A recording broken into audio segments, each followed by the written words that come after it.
for joining us as we near the end of our 40th season of River Styx reading series, and our third season here at the Tavern. This evening we are featuring fiction writer Phong Nguyen and poet Shane Seeley, who is kind enough to fill in for the nonfiction writer Jennifer Percy. We had actually planned to have Jennifer Percy here, and we had also planned to have Shane next season, so we did like a bait and switch thing. So we appreciate everybody's flexibility. But I think most of the people that are here to hear Shane were not here to hear Jennifer Percy, so I think it worked out okay. Let's see, what else did I want to tell you?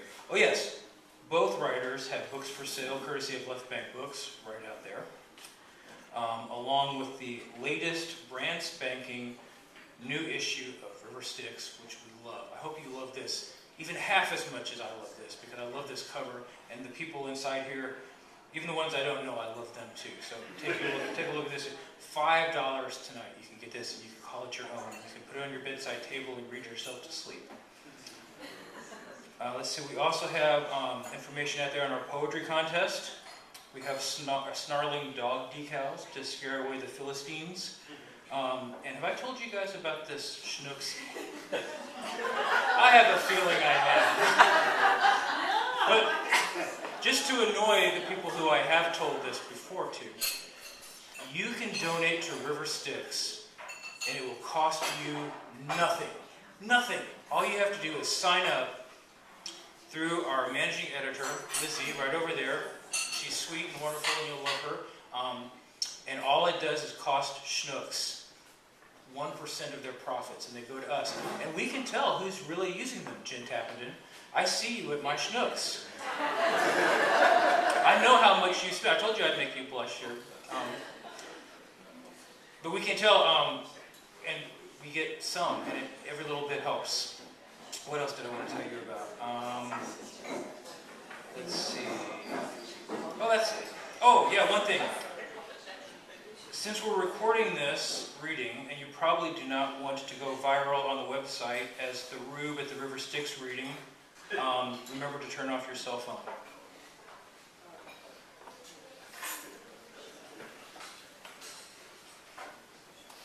Just like that. Okay. As you'll hear in a few minutes, Phong Nguyen writes really good sentences.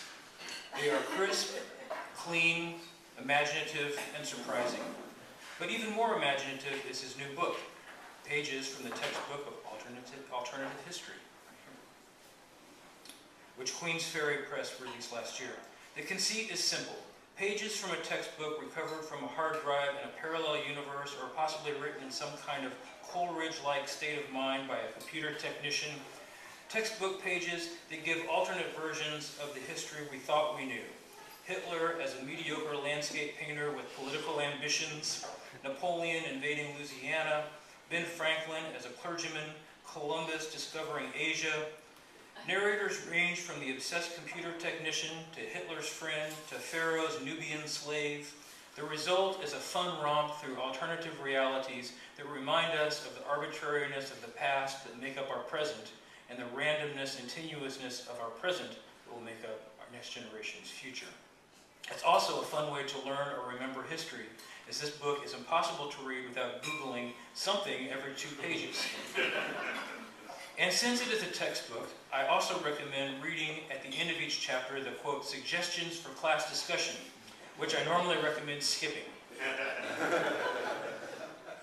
Phong Nguyen is an innovative and entertaining writer whose work has appeared in Boulevard, New Ohio Review, Southern Indiana Review, and many other places. He is the editor of Pleiades and also the author of Memory, Sickness, and Other Stories, which won the 2011 Elixir Press Prize. He teaches fiction and American literature at University of Central Missouri, and he plays bass harmonium in the alt-country band Midnight Taco. Please welcome Phong Nguyen.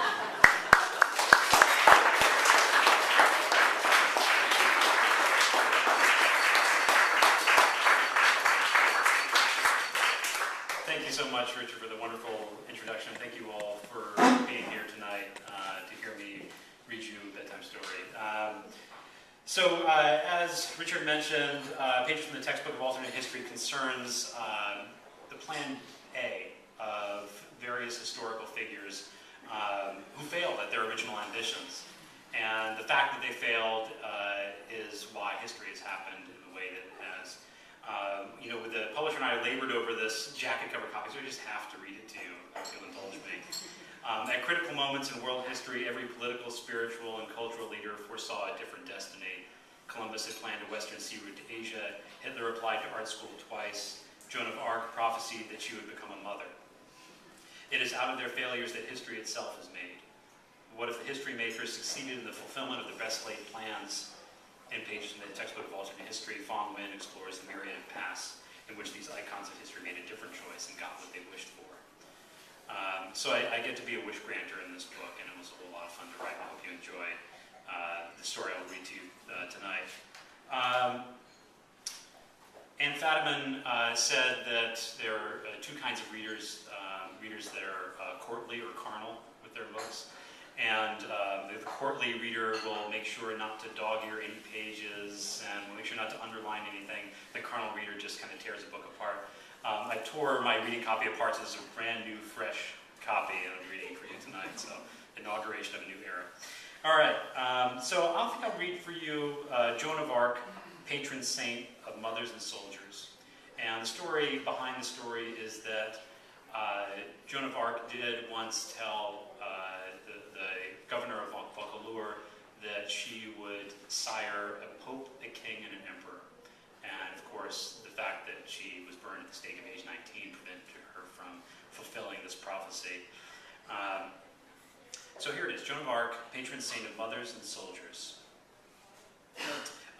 Each story begins with and ends with a framing device, which is the textbook element of it. Joan of Arc, the patron saint of mothers and soldiers, began life as a peasant girl in the town of Domremy in the Lorraine region of northeastern France, then under Burgundian control. As a young woman, she had a vision of the archangel Michael, whose voice commanded her to break the English siege of Orleans and bring the Dauphin Charles VII to land for his coronation, which she accomplished at the tender age of 17. Though she was captured by the Burgundian army in 1431 and handed over to the English, she was eventually ransomed by King Charles, returned to French territory, and forbidden ever to lead an army into battle again. Joan of Arc went on to live a modest life as a musician in the court of King Charles, and through royal proximity gained the necessary titles to mother 3 sons, who would go on to become Pope, King, and Emperor, though she never married. The following text is excerpted from the writings of Jean Dallon, Joan's bodyguard and squire, and the source of much historical scholarship in the life of France's most revered saint. Historians of the early Renaissance have suggested that for all his medieval posturing about chastity and virtue, Jean Dallon reveals a fondness for his charge that goes beyond mere loyalty. As a prophet, Joan's debut in French royal society began with the coronation of Charles VII at Rennes. On that midsummer day in Rennes Cathedral, under the oppressive glare of the rose window at full bloom with the sun at its zenith, she knelt near the altar in her shining white armor, carrying the flag of her country at the feet of France's true and rightful sovereign, and declared, "Noble prince, the will of God is now accomplished, which had commanded me to raise the siege of Orleans, then to bring you to this ancient city of Rennes in order to receive the holy consecration, which proves you to be the true king of whom sacred right belongs the kingdom of France." And the congregation wept with joy and cried out, "Noel, Noel." But a peasant girl in the court of the Loire Valley quickly became a mere novelty, her presence descending into something of a nuisance.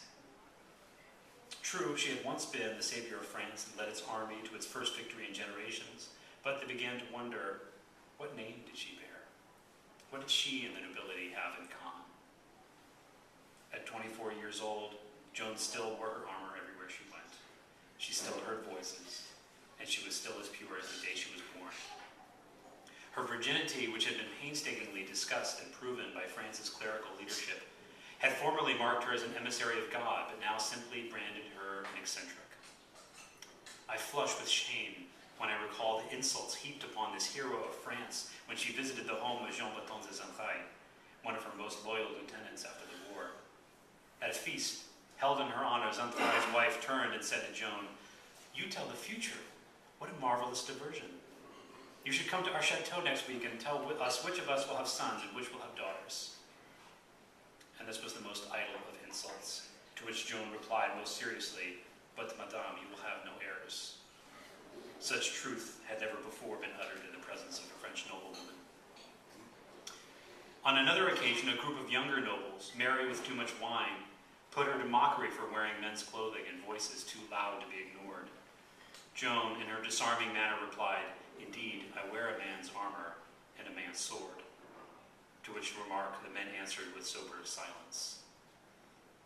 But the one insult they could all agree upon, the great consensus among these nobles, many of whom owed their very lives to her, was that our Joan was unavailingly mad. As her squire and dutiful friend, I kept my silence but raged within myself. If this is madness, sanity is much overrated.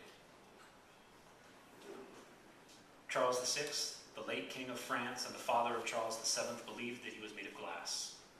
He forgot his own name, assaulted his own soldiers, blew bubbles into his soup at dinner, and covered his body in a thick padding in case he should ever topple over. It was soon after he died that Joan began to hear the voice of the archangel. Had the angel been speaking to Charles as well? It was the cruel memory of Charles the Mad that plagued Joan's own king, Charles the Victorious. Many a night after the Loire campaign had ended and France restored to French rule, Charles sought comfort from the Maid of Orleans, who had helped obtain his victories through her very madness.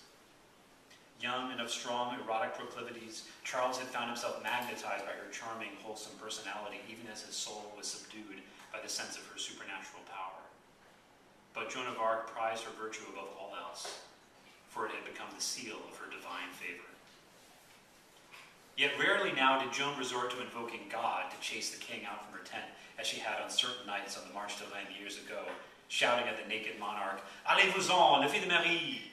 Get out of here by the son of Mary," just as she had said to the English back in the city of Orleans. Ever since he ransomed her from her Burgundian captors, the king and Joan of Arc had become close in a filial sense with her ennoblement and with the patronage of his mother-in-law, the Queen Yolande of Aragon, who treated Joan like a favorite daughter. And then there was the Duc d'Alençon. If ever a man was suited to compromise the virtue of Joan, it was d'Alençon. He had fought side by side in the battles of Jargeau, Beaugency, and Patay. She called him the Beau Duc, and he knew her fondly as La Belle Guerrière. Indeed, he had the sort of roguish charm that good women everywhere seek to reform through their tender embraces. Tall and broad-shouldered, with well-cut features and a sculpted quality, he seemed out of place among the delicate nobility. And in fact, he had married into the royal family through Charles's sister, Jeanne de Valois. Joan of Arc and her duke shared an outsider's awareness, absent those forever confined within the circle. And most pertinent of all, he possessed the libertine's wisdom for fine conversation, by which the heart of a maiden is earned. Whenever the Duke appeared at court, Joan could not contain a smile of relief that she would not spend the weekend yoked to a procession of dullards who spoke exclusively of God or of war, the subjects for which she herself had grown justly famous, and which she therefore detested as dinner table talk. As France was once again in the hands of the French, and God besought her for nothing more glorious than an occasional prayer, in her newfound idleness, Joan would seek out the Duke at his palace and stroll with him far outside the range of the windows of his estate. Archery is an English sport, the Duke complained when Joan told him that she had taken up this pastime in her capacity as a gentlewoman. The day I concede that point is the day France forfeits the art of war to the English, she said. Take solace, La Belle Guerrière, in this. The French are better horsemen, the Duke replied. It is our nature to love living things. He gave a friendly wink and put on a mischievous smile, just the sort of gesture that the maid abided from no one else. From your tongue, the most innocent words are befouled, she said sympathetically. I cannot help but read crudity into your character. The fault is yours then, he said. And when you speak of our nature, surely you've neglected to mention our nature is divine. I couldn't agree more, the Duke answered with another comely smile, which once again had the effect of shuffling suggestively the meaning of the words just uttered. I suppose I should be careful not to take long walks with beautiful unmarried women, the Duke said, or at least not when the Duchess is at home. Joan and slowed her pace, folded her hands, closing her eyes as though to show the depth of her faith. My virtue has been tested so many times I could be your guardian angel defending your virtue against temptation. The Duchess should thank me for having you along. At that, d'Alençon grew bold, in a way to which only I, Joan's shadow, am privy. Won't you ever grow weary of virtue? It is well enough for a girl of war to be chaste, but a woman of your beauty ought to know the lover's embrace, and her own child's embrace before death's. I will be a mother, Joan said, in the tone of knowing which she assumed when proclaiming a divine prophecy. Joan of Arc once told Robert Baudricourt, the governor of Vaucouleurs, that she would give birth to 3 sons, a pope, an emperor, and a king. In response to Baudricourt's gallant offer to father one of these illustrious offspring, Joan declined, saying, Gentil Robert, il n'est pas temps, le Saint-Esprit y ouvrira. Nay, Master Robert, now is not the time. The Holy Spirit will see to it. Baudricourt circulated the story of this conversation, zestfully relating it more than once in the presence of clergymen and nobles. Those, like myself, who knew Joan as more than a savior, as a person of common faults and common vulnerabilities, understood that as a young woman she had truly expected and waited to become a mother and remain pure in the divine pattern of the Virgin Mother. Her whole life, it seemed, she had been waiting for the Archangel Michael, who had been her guiding light, who had put her through the trials of war and defeat and humiliation, to do more than speak to her. Even Mary was touched by the Archangel Gabriel, rather than talked to. And did Mary feel any different from how Joan felt when his words first penetrated her? The Duke, though, was only the catalyst that excited a deeper transformation within the maid, one that changed her in her very core. The desire that he had stirred within her found no outlet in the life of the court, a life somehow both sterile and debauched. And Joan was soon possessed by a restlessness that she could neither name nor quench. After years of striving for purpose among the purposeless, Joan announced that she would return to her family in Lorraine, whereupon she was bid farewell and departed with little fanfare, and received back into the little town of Domremy like a queen. She soon discovered that her childhood companions, her neighbors, even her family, had lived so long with the legend of Joan of Arc they could no longer see her plainly. She decided to sojourn again, this time farther north to Cambrai, where she pursued God with the same vigor and relentlessness with which she pursued the English armies not long ago. I did not join her in this particular journey, but a piece of writing survives from her years of retreat into the monastic life, the Apology to the Archangel Michael, which she wrote while studying scripture and music at Cambrai Cathedral. The first place where I felt every stitch in the weave of my soul responding to the gravity of God was shivering from the granite tones of the pipe organ of Cambrai. When I sat in the pews, there was a deathly silence, as of a man cupping his hands over my ears. I wondered for a moment if I had gone deaf, if God had taken away your voice and all other voices with it. I was like a newborn fascinated by its own powers of sense. Then, at the ringing of the Angelus bells, at the very hour when the Ave Maria was being prayed in remembrance and renewal of the Annunciation, the first strains of that exquisite instrument were sounded. A dropping, heavy wind from the ceiling down, like a spirit taking possession. Then a light, lifting melody as though a bird were pursuing the errant soul. The music surrounded me, vibrating in the stone, casting spears of light across my field of vision, pervading the very ether with tones that I could taste. I admit that the glories of Cambrai Cathedral had not touched me at first. I had seen the great cathedrals of Orléans, Rouen, Rheims, and Paris. Its flying buttresses, ionic columns, and all its grotesques had seemed to me simply another pattern in the great veil of the world that conceals the divine. Nothing in my sight had ever been sacred, it seemed to me then, and the more I witnessed, the more the scurf of the world merely yielded to the profane. It was only when I shut my eyes and listened to your voice that I ever knew holiness. And then that day, in Cambrai Cathedral, when I heard that contradictory fugue, well, the revelation of music overwhelmed the revelation of voices and drowned out its tyranny of endless meanings. When it was finished, I will never forget, I was still on my knees and I said to you, enough of this repenting. For years years into her apprenticeship, Joan summoned me. I arrived at Cambrai after twilight, the night sky lit only by a wan crescent moon, hearing the same dulcet tones that had once inspired Joan as I approached the cathedral. Only this time, as I passed under the threshold of God's house and the setting of her new life was revealed to me, Joan herself sat at the organist's bench, mastering the pedal and key as though the instrument and the church itself were an extension of her body. Taking notice of my arrival, she descended, and as I made to kneel, lifted me into an embrace. We pulled away, and I gazed upon her.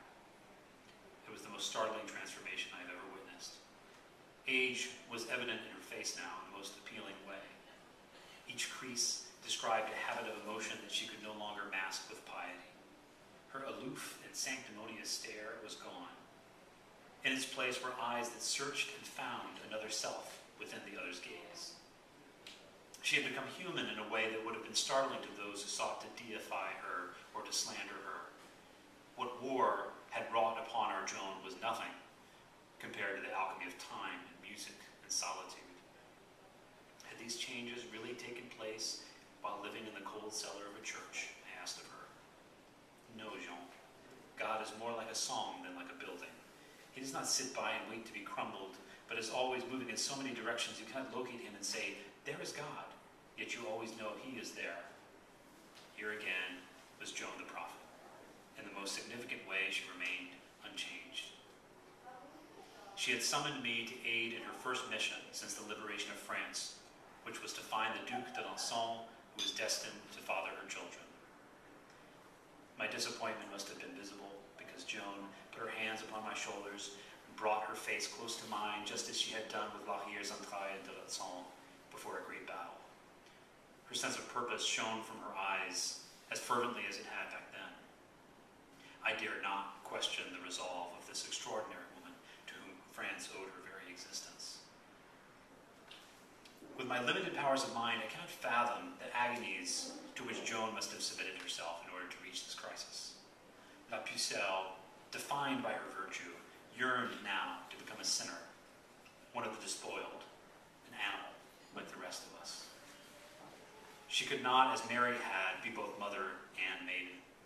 To fulfill her own prophecy that she would give birth to a pope, an emperor, and a king, she had to sacrifice her virginity, her proof of divine favor.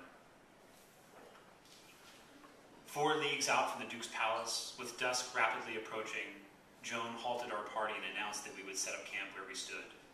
Le beau Duc must come to me, she announced. I wondered, was it prophecy or pride that caused this delay? Now that I had accommodated myself to my lady's desires, however I may have disapproved, I simply wished for her to be fulfilled. I feared that Joan, forged in war, polished in court, and ensouled in the teachings of the church, might fail in love. But then, when he sent word that he would be arriving that morning, I remembered that Duc d'Alençon was a man, and untroubled by morality, undeterred by the coyness of her sex. Before dawn, the Duc d'Alençon rode into our encampment and dismounted before his gray steed had come to a full stop, which bespoke an eagerness unseemly in a man of his position. The Duke strode forth with a swagger that struck me as undeserved, as though he were a boy playing at knighthood, about to be rewarded with a prize he neither earnestly sought nor fairly earned. But I will not deny Joan her love story, should she so wish to name it. As her sworn protector, I remained with her as the Duke entered the pavilion. I watched furtively as they smiled tears and whispered to each other of what you and I will never know. For all his gloating outside the tent, d'Alençon was skilled enough in love to treat his prize delicately, and the tiring business of removing her armor somehow maintained an innocent quality. Rather than displacing her breastplate first, d'Alençon occupied himself with all the ties and buckles that bound her limbs in iron coils, keeping such steady eye contact that it must have been slightly burdensome, but perhaps hypnotic. I turned away at first, but as the Duc d'Alençon fell short of my threshold of trust, I was obliged to watch. The act itself was neither languorous and slow, nor quick and hungry, but conveyed an impression of 2 mountaineers climbing upward, hands always grasping for an edifice, with sudden pauses to give their straining limbs repose. Joan bled upon the greaves of her armor. For all their patience, impatience, they did not finish removing her leggings. That night, we imposed upon the Duke to stay in his palace. D'Alençon somehow overcame his scruples and went to bed with his wife. As I tossed and turned in my own bed, not far from Joan's, my mind stirred with irony at the memory of Joan's Beauduc on the eve of their first battle, when he confided his fears about the superior numbers and training of the English. Joan had said comfortingly, "Why do you fear, gentle Duke? Have I not promised your wife to bring you back safe and sound?" Though such memories interfered with my sleep, moments later I had already descended into the cellars of dream when I was rudely awakened by a light, blinding at first, then dissipating into its spectral elements, leaving behind the silhouette of three angelic figures. Though the scene was partly obscured by the curtain and I lay delirious with night wakefulness, I saw the drifting forms advance like figures in a stained glass window. To this day, no man has ever borne witness to Joan's visions but I. They were beautiful and strange. They lent a pall to the atmosphere that was somehow frightening in its capacity to comfort instantly all who fell under it. This was not the Archangel Michael, nor the Saints Catherine and Margaret, all of whom had visited her before, but minor angels, strangers to Joan's pantheon of voices. From my vantage, it appeared as though the seraphim were hovering above Joan's bed. They did not appear gentle and serene, but austere. In fact, they glowed only faintly of God's reflected light, and each of them wore a stare that was studious, unfatherly. Then they appeared, to my horror, to be inspecting her, lifting her sheets and reaching down to her prostrate body, widening the distance between her ankles, bending her knees into a lurid pose. The scene was reminiscent of others endured by Joan, this hero of France, so many times before. I saw it when Joan was handed over to the Queen of Sicily, by whom the maid was privately examined. And after examination made by the matrons, the lady stated to the king that she and the other ladies found most surely this was indeed a true maid. And again, when she was seized by the English and subjected to odious examinations calculated at least to humiliate her and break her nerve. And now the angels. But to their chagrin, Joan had donned her armor before bed, sleeping even in her padding and mail, and in their haste to investigate her fabled purity, they jostled her body and she awakened. Perhaps the angels had believed all this time that Joan's armor was her chastity. Yet she proved in thwarting their perverse design that the white armor was not a badge of virtue, but a cross to ward off the cold gaze of ministering angels. She spoke not a word, but rose from her bed, and though her height was unimposing, her eyes burned with that old fury which had sent so many Armagnacs to war and sent so many English soldiers to the grave. Then she cried out in a lion's voice to the Lord himself, asking why he sent such poor proxies, as though he were too brilliant to be gazed upon. And Joan drew her sword, and she chased his sexless kinsman away. Thank you.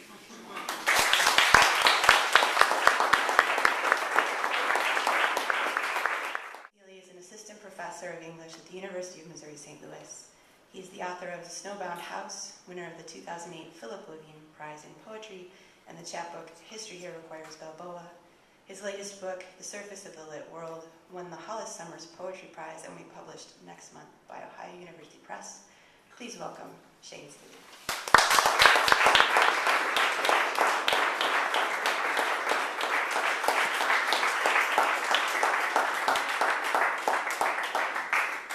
Thanks, everybody.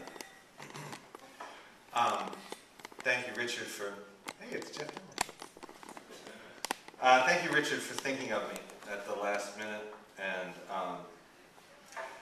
thanks to Jen Tappenden for that introduction. There was a little sort of this is your life moment there. I didn't expect the Jen Tappenden introduction. And this is a terrific space to read and a terrific series. And it's a lot of fun to watch. I don't mind if you watch the people, because they're all like, they look like they're window shopping. So, they really want to come in. But they know they're not supposed to.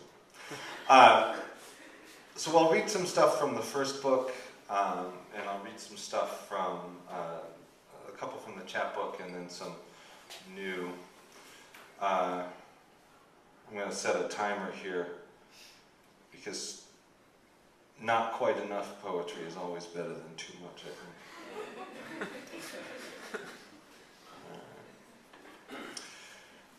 So the first book is called The Snowbound House, and it's a lot of meditations. A lot of it is meditation on the area where I grew up and the culture that I grew up in, which is a kind of rural, mid-Atlantic to the northeast, kind of Puritan-inflected landscape of farmers and trees and deer.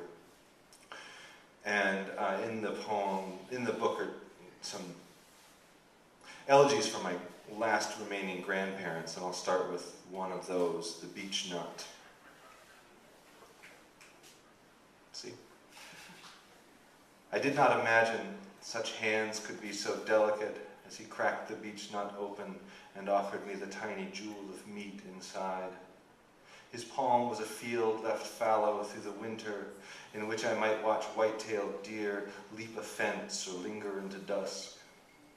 With a finger the girth and color of a shovel handle, he nudged the bird husk and pried the soft nut free. Those hands which I had seen wring a chicken's neck as though they were returning the cap to the jug of milk in the refrigerator. Those hands which I had seen fix tractors, fell hemlocks, lead cattle to their slaughter by the horn. The beech nut tasted exactly as the forest smelled that sunripe day early in the winter. Earthy, a little sweet, with an overtone of something just beyond my apprehension. Years later, he would wait with my mother and the hospice nurse for death to come. With his hands, he would smooth the care home's gown, the color of a sky in which the clouds are stained with blue by the indefatigable sun, and he would fold his hands across his chest.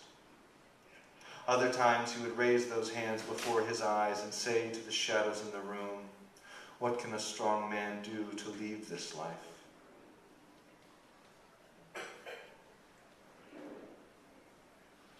Here's the companion to that one.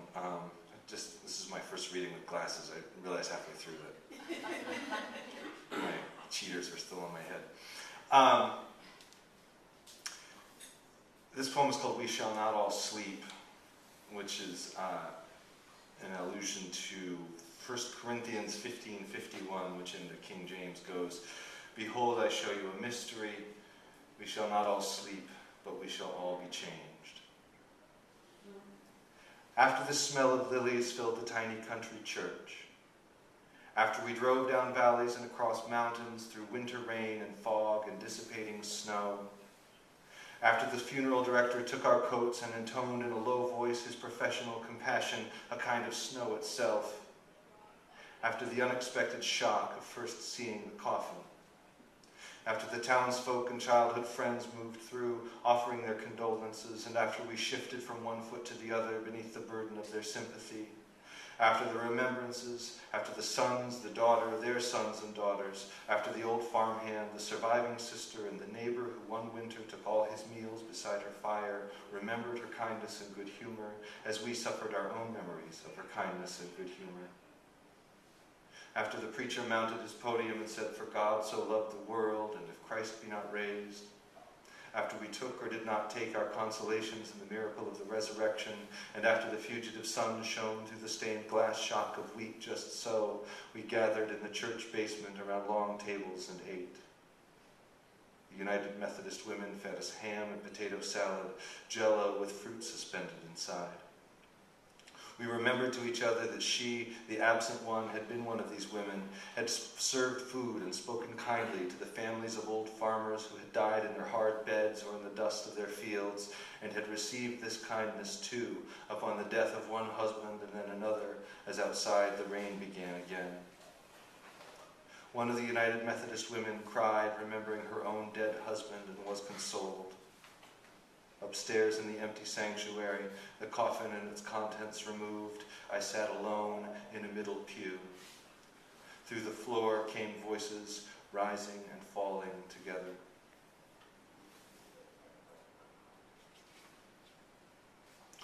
do one more from this book.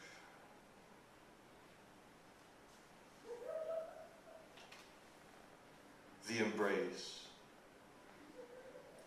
He's long gone, the body laid beneath a taciturn Protestant headstone, the farm sold at the first offer.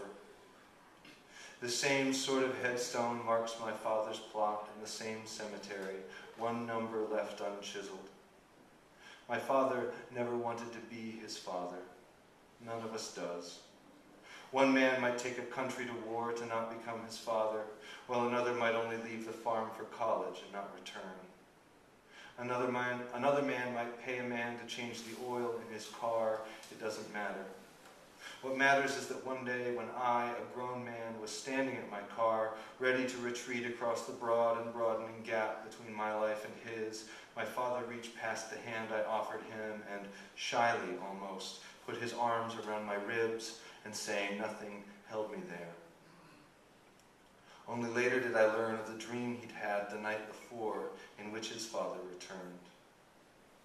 In the dream, my father tried to put his arms around his father, to feel the strange sensation of his cheek against his father's cheek. But some force held them apart, as with two magnets of the same polarity. So that morning my father drew himself toward me and held us there. Each of us closed his eyes, as though in dream. There's a story about my wedding. We were going to a restaurant after the ceremony. My parents were in the car with my wife and my dad said, if we were getting out of the car, he goes, "A lot of thoughts come up."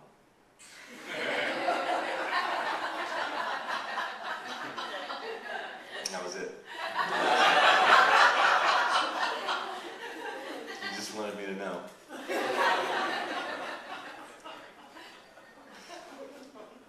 So a couple years ago, Slash Pine Press, which is this really inventive and marvelous chapbook press out of the University of Alabama, published a chapbook called History.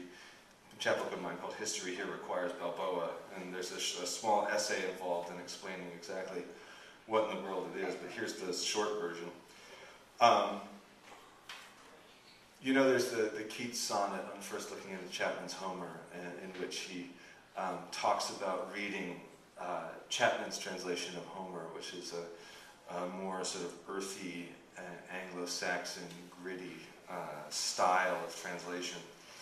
And the story goes so excited by this translation that he went home, and he's read it all night with his friend George Clark, and he went home the next morning and wrote this sonnet and sent it off in the morning mail.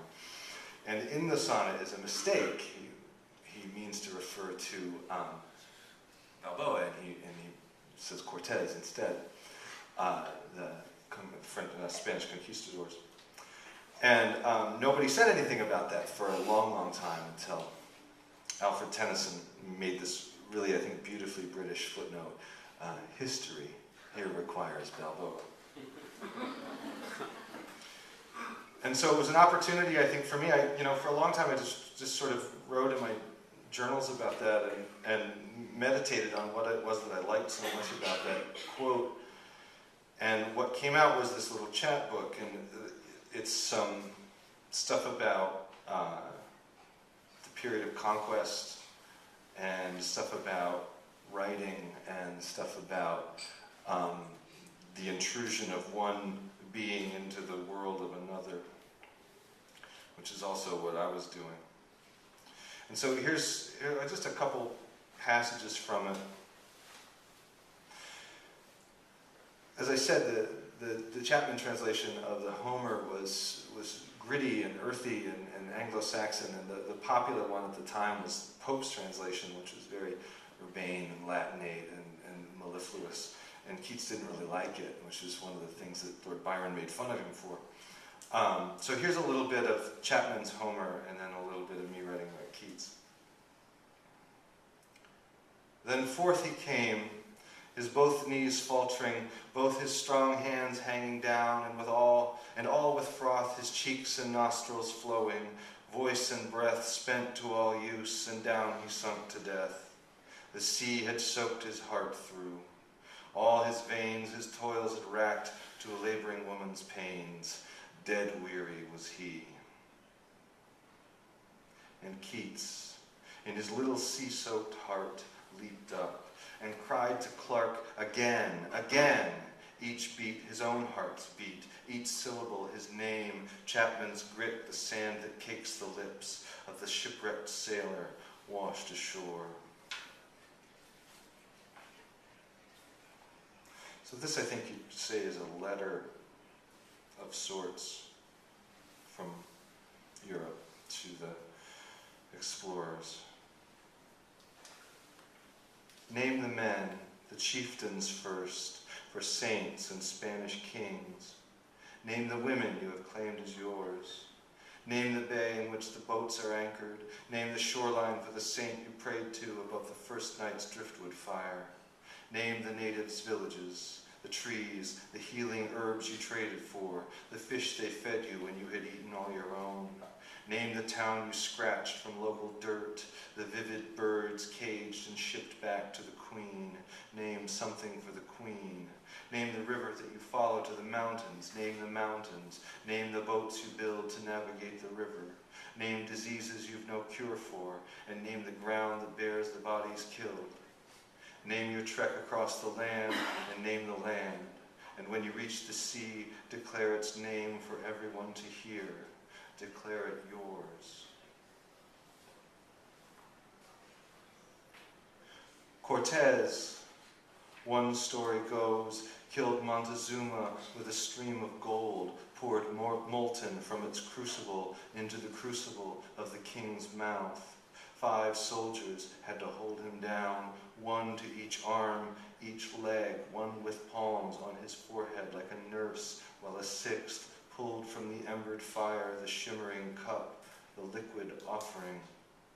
They would have had to hold his mouth, wedge it with a stick perhaps between the molars like a trap, and then the tongue cooked like beef, the soft tissues of the mouth bursting, the scream like a spark leaping up, then gone, the gold cooling to a plug, the shocked throat, gilded, silent. Cortez told the Aztecs, I and my companions suffer from a disease of the heart which can only be cured by gold. That's a quote, by the way, from a letter.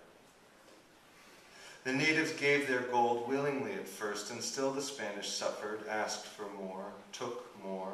More, Balboa said, and the cacique sent his sons from hut to hut in search of more, and there was no more, and the sons returned and told their father, and the cacique said, Friend, we have given you our gold.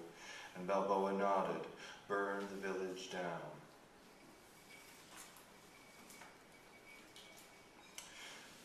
So some poems from the new collection, which comes out at the end of the month, or beginning of next month. The fun is in the waiting. From the Ohio University Press. I'll be happy to tell you more about that later if you want.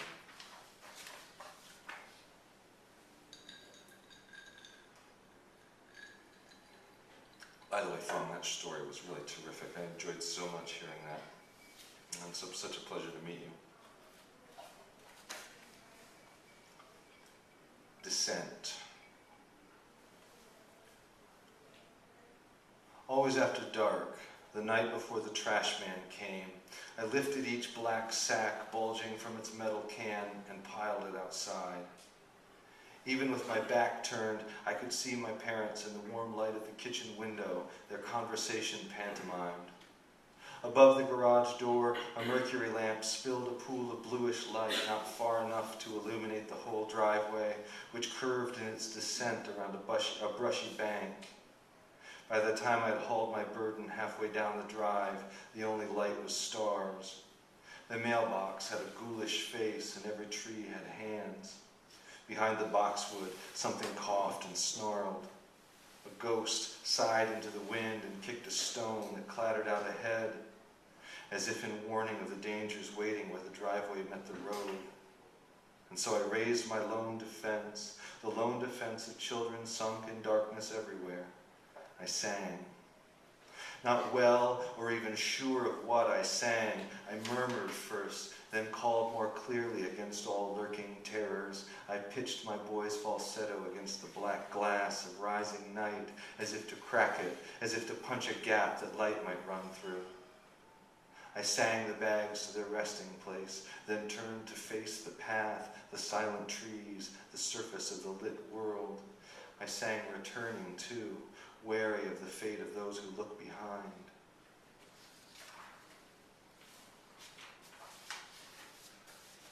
There's a lot of myth taken up in this new book, which I mean, like, finally, right? Somebody's taking on some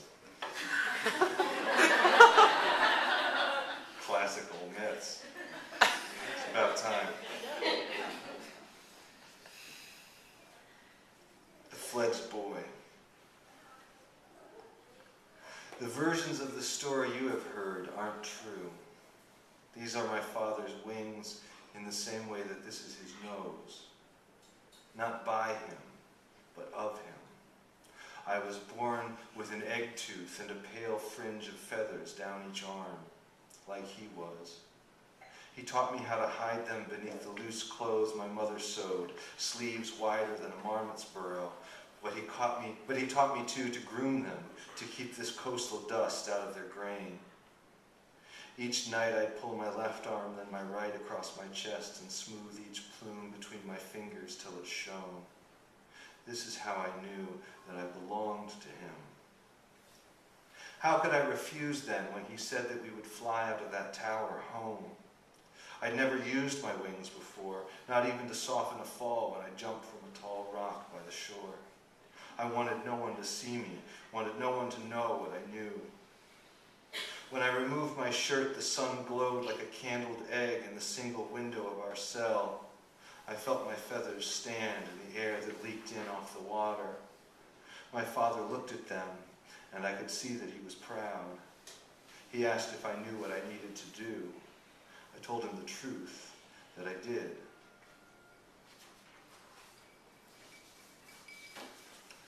In the St. Louis Art Museum is a painting by, my wife just texted me to tell me that the baby's asleep, so.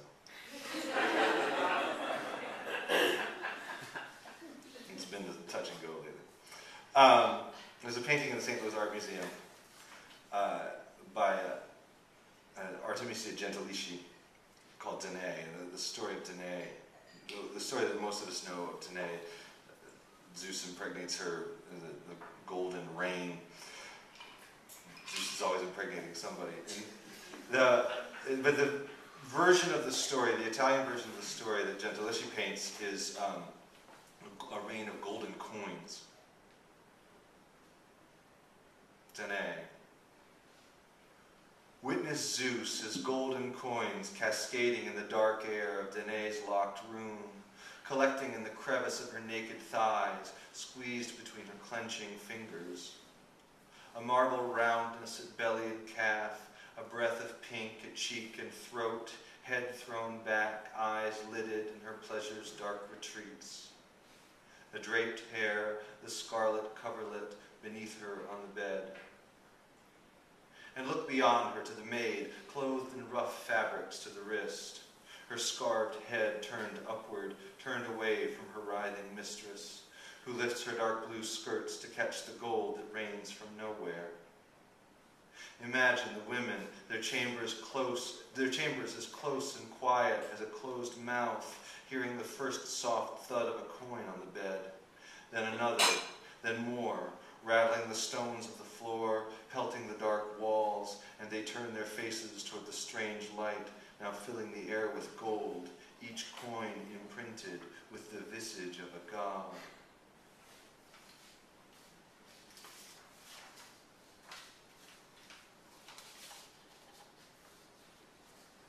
Lost ring.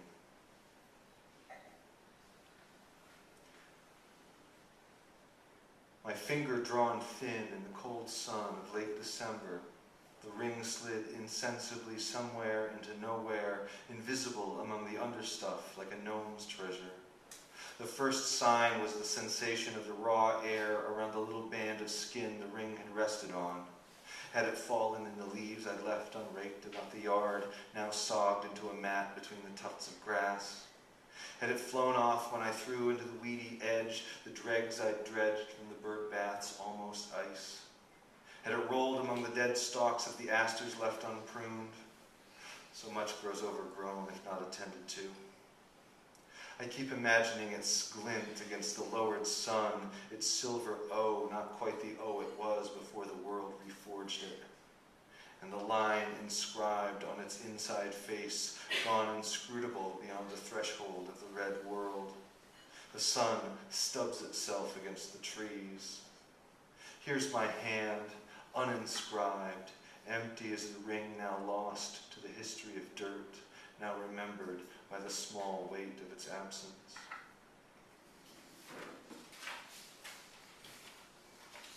This poem is called After Stanley Kunitz.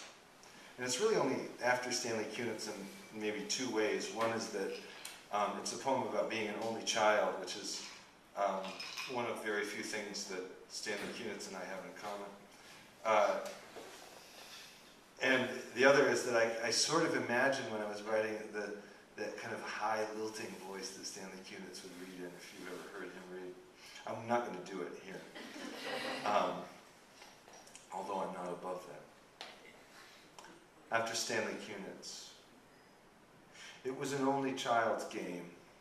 The spongy egg of the football, worn already in the spots on which my fingers gripped it, thrown into the air, chased across the grass and caught with a leap or a dive, or, as I stumbled heroically, plucked from my sneakers grass-stained laces. I knew just how high and far I could throw it and still chase it down. Knew how to run with my chin in the air, tracking the wobbling ball, how to ease up then burst forward to heighten the drama. A catch, a spin, I stumble and fall, second down. This time, the ball is pitched wide, a sprint to the sideline, and as I leap into the pine shadow the end zone is, I call the name of the player I'm pretending. I, my own hero, my own calling crowd, my own opponent, reaching to pull me down.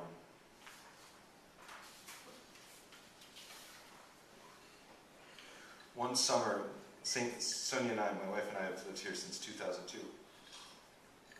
In fact, used to live right over there, in a place that's now called Central Park, or something like that, as I was driving by. Nobody would have called it that when we lived here. One of my early summers here, I taught an intro to lit class at the Chrysler plant in Fenton through Fontbonne University. And it was once a week, 2 sessions of the same class, each of which lasted 4 hours. So that people could, depending on their shift, could go to the early one or the late one. Intro to lit. So this is teaching English at the Chrysler plant, and it's and one of the reasons to read it, I think, is that it mentions the late Philip Levine, who's worth thinking about. Teaching English at the Chrysler plant. One, asked to name his favorite poet from the course, chose Marianne Moore because she wrote poetry which begins, "I too dislike it." And I smiled, understanding that we had an understanding. They endured my part-time effort, and I endured the light resentment of their light resentment of the burden this reading was. They hated William's Tom and the glass menagerie for his self-pity, all the more when I told them Tom was William's stand-in, and that his apology to Laura was William's own apology to his own troubled sister. Some worked shifts after class and some before, and all were tired. They'd all gone to the lake that weekend. Couldn't we talk about that? Hadn't any poets ever gone to the lake in any of their poems? Wordsworth wasn't what they had in mind. So I brought Levine in, read to them from What Work Is, so that they might see themselves in literature, sepia-toned and burnished before their loud machines, until someone interrupted to ask if I had any poems about love. Not regular relationships, you know, real love. In a few years, the plant would close and Chrysler would turn over like a toad. I doubt that any of them turned to poems for their news then, whatever news they'd find there. They thought about the lake, the summer weekend's long, unbroken line, the promise they read across the surface of the water, opaque, smooth, dazzled with light. Let's do one more from the new book, and then a couple post-new book poems. The Kite Flyer is a forest park, since it's that time of year. My daughter's 2. She's talking about kites all the time. She's never seen a kite. She's talking about it all the time. Kite Flyer is a forest park. There are the serious ones, out only on the windiest days, their box kites climbing the air until they look like scraps of bright paper rattling the thermals. The serious ones tie their kites to their folding chairs and leave them higher than hawks, more tethered for holding so high.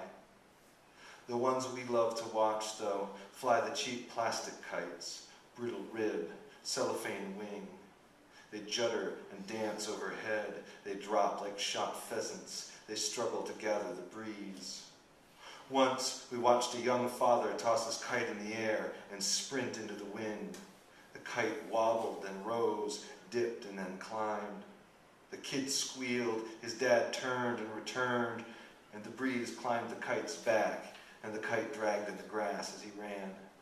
These are the ones that we watch, still grasping the magic of wind, still startled to look up at the cloud-painted sky and see an almost bird struggling to fly. So, last year, a high school friend of mine died of brain cancer.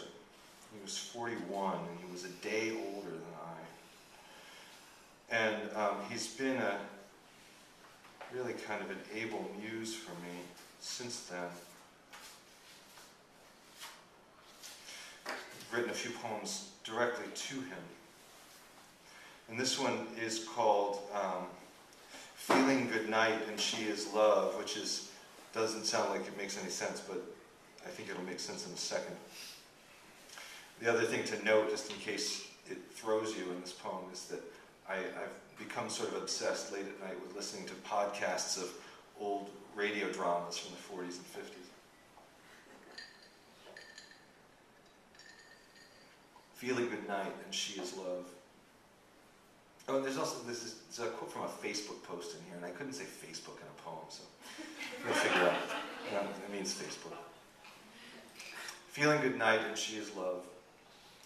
Dear Paul, lately I have been half in love with the old radio mystery plays that beamed across the darkness of the 1940s and into the homes of our grandparents and across the oceans, into the tents and trenches of soldiers, into the hospitals where the wounded lay dying. I love them as the audience then must have loved them in another time of war for their predictability. If one man picks up a hitchhiker on a rainy night and a report of a murder comes across the car radio, one of them did it. You don't know at first which one is lying, but both are, and one's a detective, and the other will, within the half hour, stumble into the open field of his guilt. After they cut the first cancer from your brain, you wrote for everyone to read, I am sure of it again.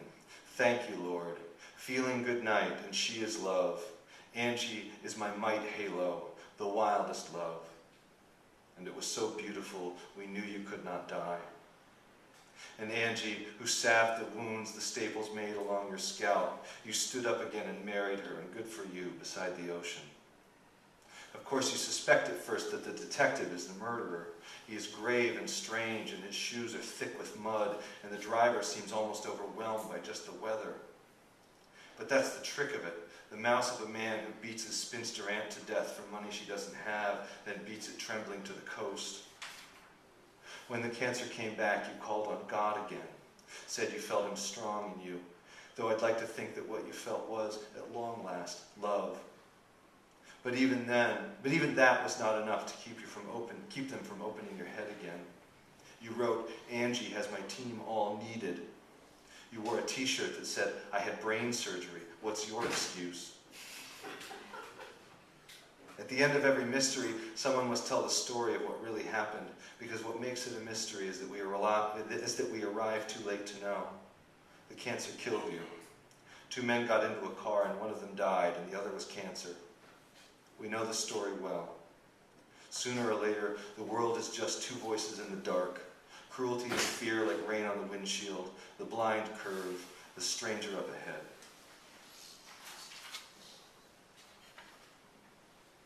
I'll read one more.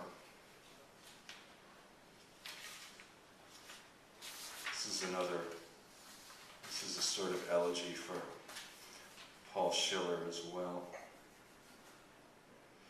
We invite the bees in. We let the milkweed grow into the railing by the door, and the bees trouble the little white star flowers with the singular obsessiveness of the lower creatures. At the door, I have in hand my keys and my bag and the babies and the baby, and the door stands before me doing its one job, which is to be closed when we are not here, and now that I think of it, when we are here too, to keep the dog in and the bees in heat or cold and snow out. And I remember once waking before dawn to find the front door swung open and the cooled air drifting in like a guest who doesn't care whose party this is. And nothing was broken or missing, and no one was hiding in the shadows. I had just misdone the latch, and by some trick of gravity the door had opened to nothing, because nothing comes in uninvited. I let the milkweed grow because the bees come, and bees, the radio tells me, are dying vastly and quietly, and now men truck hives across California to pollinate the almond trees one week and the olive trees the next. I have never seen an almond tree in blossom. I have never stood among an olive grove and listened to the bees at their labor. I watch them now, their little fuzzed backs as they work in the mouths of the flowers, and I think I would advise them not to waste their time, not to bother with me, stopping here beside the door with a baby who is tired of waiting. We have a song we sing to make more bearable the waiting. No, bees, it is better to be bent in the very hour of your dying into the mouth of a flower, however small. Thanks very much.